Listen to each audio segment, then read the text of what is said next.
আসসালামু আলাইকুম। আমি আজকে একটা ফ্রিজের কাজ নিয়ে আসলাম। এই কাজটা অনেক গুরুত্বপূর্ণ। যে ফ্রিজগুলো নতুন অবস্থায় এই সমস্যা থাকে না, একটু পুরোনো হলে সেই সমস্যাটা হয়, সেটা আপনাদের দেখাচ্ছি।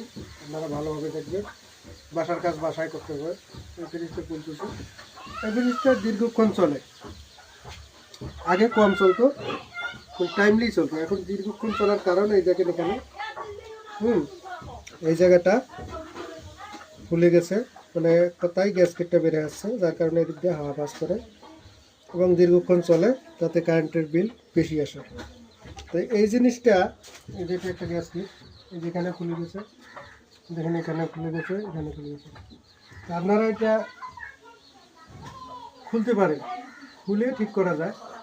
তাহলে এইটা লক সিস্টেম টানবেন, খুলবেন। এটা আবার যে যে দিকটা নির্ণয় করবেন, এটা উপর, এটা নিচ, এটা মনে রাখবেন।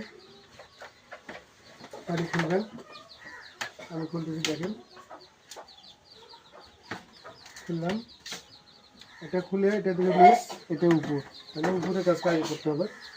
এখানে দেখেন গরম পানি করবেন, খুব গরম করবেন, কারণ এই জিনিসটা আগে নরম ছিল, এখন এটা টাইট হয়ে গেছে। তাহলে এটা কী করবেন, গরম পানিতে চুবাবেন, চুবাবো, গরম পানি চুবাচ্ছি, দেখেন গরম পানিতে চুবাবেন, এভাবে চুবাবেন।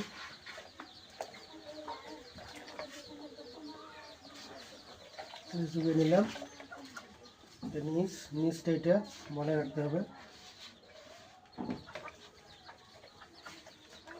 নিচ। এখন এটা সফট হয়ে গেছে, তখন আপনারা কী করবেন, হালকা টানবেন, বেশি টানবেন না, আবার খুলে যাবে। হালকা টানবেন, নিচ টানলাম, টানলাম, এখন সফট হয়ে গেল। এখন এটা এখন এইভাবে আবার আগের মতোই লাগাবো, দেখি লাগে কিনা। আগে ফাঁকা ছিল,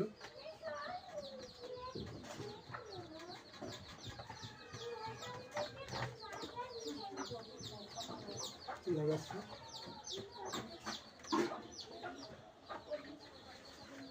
এভাবে লাগাই দেব।